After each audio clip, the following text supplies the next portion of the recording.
Hello, campers and families. Welcome to our first episode of Virtual Companion Camp. Now we know it's a hard time for all of you stuck at home, especially those of you with little ones. And right now we would normally be hosting our annual spring break camp, but we did something new and are bringing Virtual Companion Camp to you. Okay, so today our topic is a very interesting one. It is COVID-19 question and answer with Houston Humane Society veterinarian. Plus, we're going to meet our special adoptable animal at the end of this episode. So, let's jump right in. Today, I am joined by my friend, Dr. Bender, who is a veterinarian here at Houston Humane Society. Say hi to everyone. Hi campers, thanks for having me. Of course. Okay, so first let's get to know you. How long have you been a vet?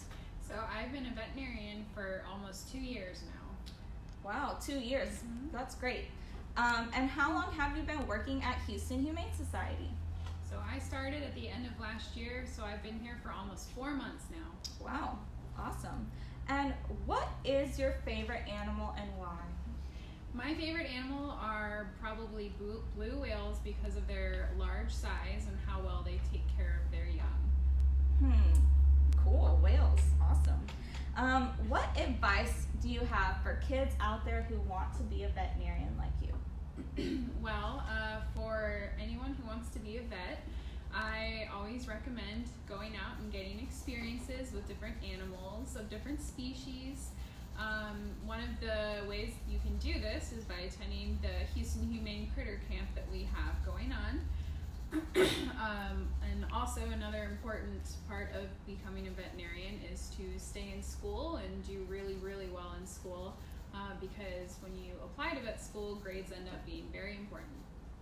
Oh, right. So basically what you're saying is if you want to be a vet, the best thing to do is to get as much experience with different species of animals as you can, like coming to our companion camp, or and also making sure your grades are as good as they can be. Okay, well, we brought you here because we have some very exciting questions about the coronavirus, COVID-19. And campers and families at home, I want you guys to write me your questions in the comment section below. So Dr. Bender over here can answer them for you. Okay, let's get started with the first question. Can my dog or cat get COVID-19 and can I get it from my pet? So this is a really good question about pets and COVID-19. So COVID-19 cannot be spread to humans by their pets, so you cannot get it from your pet. Okay, so you cannot get COVID-19 from your pet, so there's nothing to worry about with your pet. Next question. So dogs and cats have a type of coronavirus. Should I be worried? And how different is it from COVID-19 and how is it treated? So COVID-19 is a type of coronavirus. The coronaviruses are a group of a type of virus, and each species has kind of their own coronavirus. And it is true that cats and dogs have had coronaviruses for a very long time. We even have some vaccinations against cat and dog coronaviruses. However, their type of cats and dog coronavirus is different from COVID-19, and you shouldn't be worried about contracting their type of coronavirus so far. And when we do see sick dogs and cats with a dog or cat coronavirus, then we treat them what's called symptomatically. Usually this will involve giving fluids and making sure they're warm and treating if they have diarrhea, making sure that they're getting a lot of food and enough nutrients. Okay, so basically what you told me was that there are different types of coronaviruses, but pets cannot get the COVID-19 virus, and that the types that they get cannot be spread to us. So there's nothing to worry about. If an animal does get one of those other types of viruses, it's treated symptomatically. Okay, great. So, next question. How can I protect my pet from getting COVID-19? Do I put a mask on them? So like I mentioned before, the COVID-19 is a different type of coronavirus from the ones that cats and dogs can get.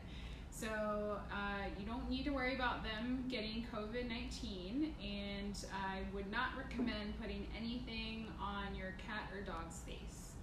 Okay, so nothing to worry about. They're not going to get COVID-19.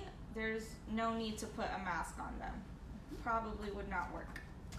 Okay, number 4. What if I get COVID-19 and I have a pet?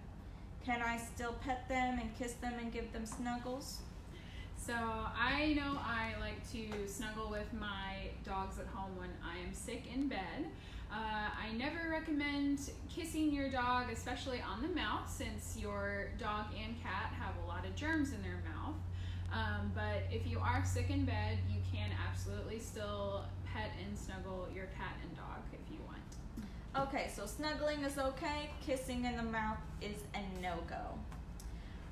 Okay, is it still safe to walk my dog outside? So right now, you've probably heard of the term social distancing. So as far as exercising your dogs outside, I absolutely still recommend taking them on a walk if you can. But I do say that it's a good idea to avoid crowded places like dog parks, pet stores, and other places where you might have usually walked them. So walking is still okay, just try to stay away from other people and pets. Okay, walking is okay. Try to avoid those busy areas like dog parks and pet stores. Should they wash their hands after they walk them?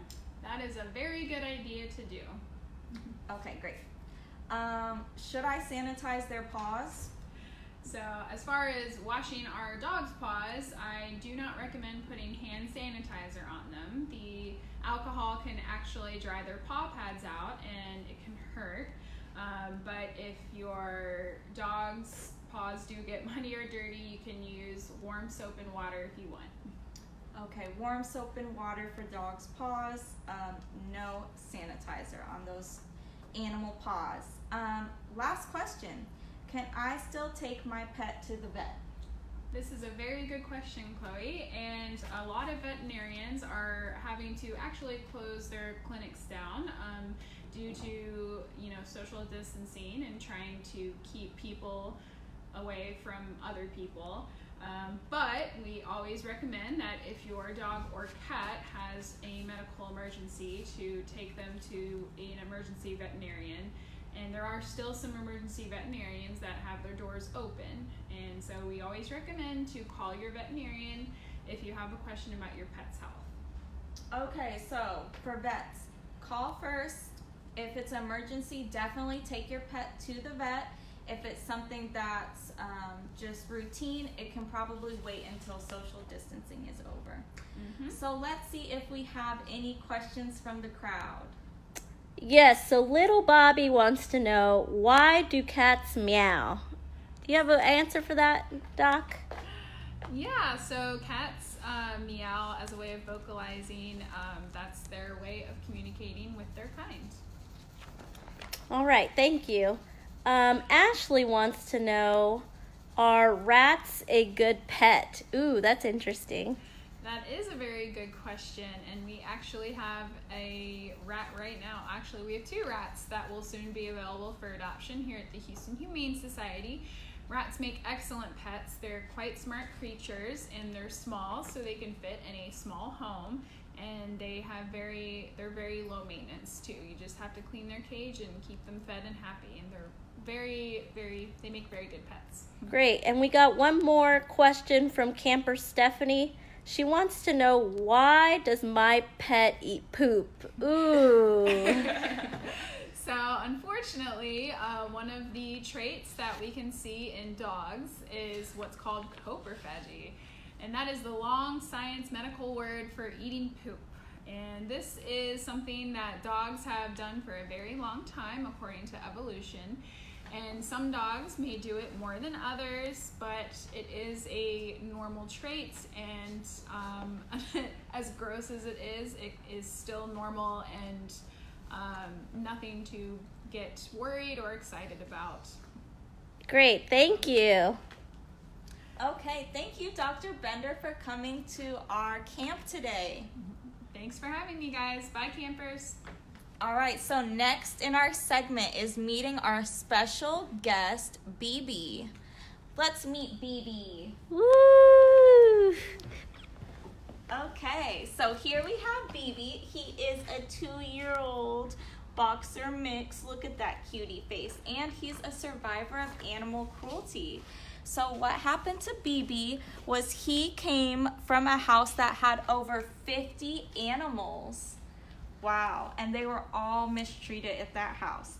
So BB came to us 6 months ago, and he's actually the last animal from that house of 50 animals still waiting for a home. So he's the last one still looking for a home, and he is a very special guy. As you can see, my favorite thing about BB is his underbite, which is really cute. His little teethy underbite and his eyes. BB is a great, nice dog. As you can see, he's a very sweet boy, and he loves running outside. So he would be a great dog for a family who has a yard, or for anybody out there who likes to run and wants a doggy running partner. BB would be a great companion for you. So like I said, he's been here over 6 months. He's one of our longest stays, and he is still waiting for the right family to make him a forever home. He's a very good boy. Okay. So guys, be sure to tune in next week. We have a great episode next week on Friday at 2 p.m. Be sure to tune in. We have a great episode planned for you guys with mini horses and unicorns. So check us out. And I have another special challenge for you guys at home. So the next challenge is I'm going to give you a trick of the day every Wednesday and Friday at 2 p.m. here on Virtual Companion Camp. So our first trick, you got to have your food, your dog treat. This trick that we're going to teach our animal is teaching them how to sit. So the trick to teaching them how to sit is make sure that you have a nice, yummy piece of food for your animal, some type of dog treat.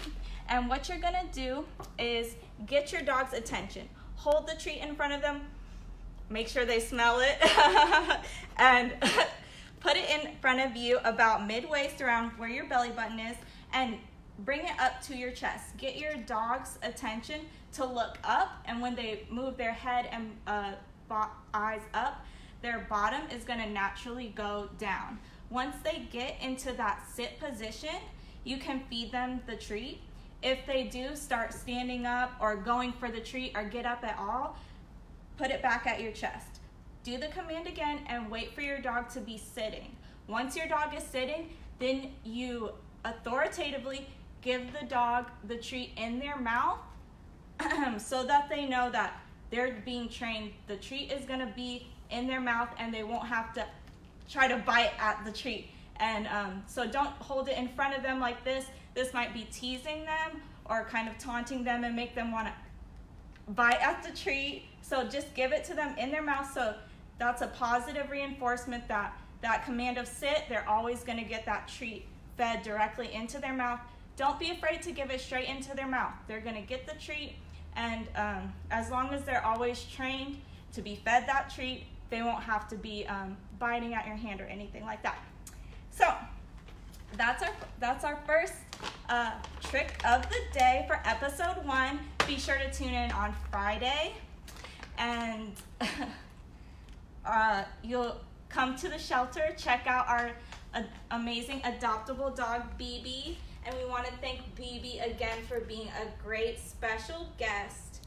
So see you guys Friday at 2 p.m. where you'll get to see mini horses, unicorns, and something very special. See you guys this Friday at 2 p.m.